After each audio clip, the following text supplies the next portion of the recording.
Hello student अभी मैं आपको सर्किट प्रॉब्लम को सॉल्व करने के लिए कुछ इंपॉर्टेंट ट्रिक बताने वाला हूं, जिसकी सहायता से आप बहुत आसानी से बहुत से टिपिकल सर्किट प्रॉब्लम्स को विदाउट पेन सॉल्व कर सकते हैं। एग्जांपल की सहायता से मैं आपको समझाता हूं और ये क्वेश्चन स्टूडेंट आप देख सकते हैं इसी साल जेईई मेंस 2021 का क्वेश्चन है।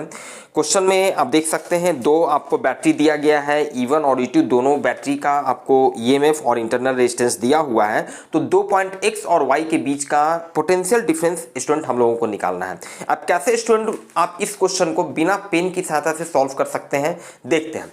तो स्टूडेंट इस क्वेश्चन को सॉल्व करने के लिए बस आपको एक बेसिक फॉर्मूले को याद रखना है। आप यहां पर फॉर्मूला देख सकते हैं, दो बैटरी अगर इस तरह से पैरेलली कनेक्टेड है, दो सेम पॉइंट ए और बी के बीच में, तो उनका इक्विवेलेंट ईएमएफ इतना होगा, इक्विवेलेंट रेजिस्टेंस इतना होगा। वन थिंग बस इस फॉर्मूले में आपको इतना ध्यान रखना है कि अगर सेम पोलरिटी वाला, जैसे यहां भी पॉजिटिव प्लेट है, यहां भी पॉजिटिव प्लेट है, अगर कनेक्टेड है तब तो भाई यहां पर प्लस होगा। लेकिन अगर अपोजिट पोलरिटी, मान लिया अगर इसका प्लस पॉजिटिव प्लेट रहता, इसका अगर नेगेटिव प्लेट इस साइड में कनेक्टेड रहता, तब बस यहां प्लस के जगह माइनस हो जाता। चलिए अब इस क्वेश्चन पे आते हैं स्टूडेंट। यहां पर आप स्टूडेंट आप समझ सकते हैं कि ये दोनों बैटरी जो है दो सेम पॉइंट के बीच में कनेक्टेड है। कैसे भाई, अगर ये Y है तो ये भी पॉइंट आपका Y होगा, तो अब ये बैटरी भी X और Y के बीच में हो गया और ये बैटरी भी X और Y के बीच में हो गया। One thing. Second thing student आप देख सकते हैं कि दोनों का सेम पोलरिटी वाला प्लेट, इसका भी नेगेटिव प्लेट, इसका भी नेगेटिव प्लेट एक तरफ कनेक्टेड है। इसका मतलब है कि हम डायरेक्ट ये प्लस वाला फॉर्मूला, ये फॉर्मूला हम लोग डायरेक्ट यहाँ पर यूज कर देंगे। फॉर्मूला क्या है भाई, यहाँ पे आप देख सकते हैं,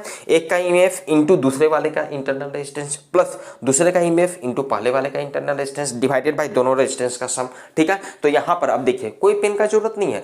क्या होगा E1R2, तो E1R2 क्या होगा 6 into 8, E1R2 6 into 8 plus E2R1, E2 क्या है 4 into R1 2 divided by 2 plus 8, और इसको सॉल्व करेंगे 48 प्लस 56 5.6 वोल्ट हो गया। And so the answer is C. तो आप समझ सकते हो, ऑब्वियसली आपको समझाना है इसलिए पेन की जरूरत पड़ रही है, अदरवाइज आप इसको आसानी से कैलकुलेट कर सकते थे। और थोड़ा सा बेसिक तरीके से इसको समझना है तो आप यहाँ पर इस डायग्राम को आप बना सकते हैं भाई इस तरह से, जहां से आपका कंसेप्ट और भी क्लियर होगा। दो सेम पॉइंट X और Y के बीच में, ध्यान दीजिएगा, X के बीच में, X के तरफ दोनों का नेगेटिव प्लेट कनेक्टेड है, दोनों का नेगेटिव प्लेट कनेक्टेड है। देखिए कैसे इक्विवेलेंट सर्किट हम बना रहे हैं। ठीक है, चलिए ये इसको E1 मान लेते हैं, तो ये हो गया 6 वोल्ट।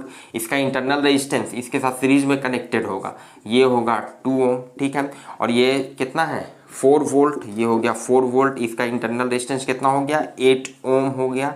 चलिए, और ये इस तरह से आपका ये पॉइंट हो गया Y। ठीक है, तो X और Y के बीच का ये इक्विवेलेंट रेजिस्टेंस कितना हो गया, ये हम इक्विवेलेंट ईएमएफ फॉर्मूला की सहायता से हम लोग निकाल दिए हैं। दिस इज 5.6, और इसका ये इक्विवेलेंट रेजिस्टेंस भी आप निकाल सकते हैं इस तरह से, जो भी होगा। तो फाइनली हमें निकालना है potential difference, and so the answer is 5.6।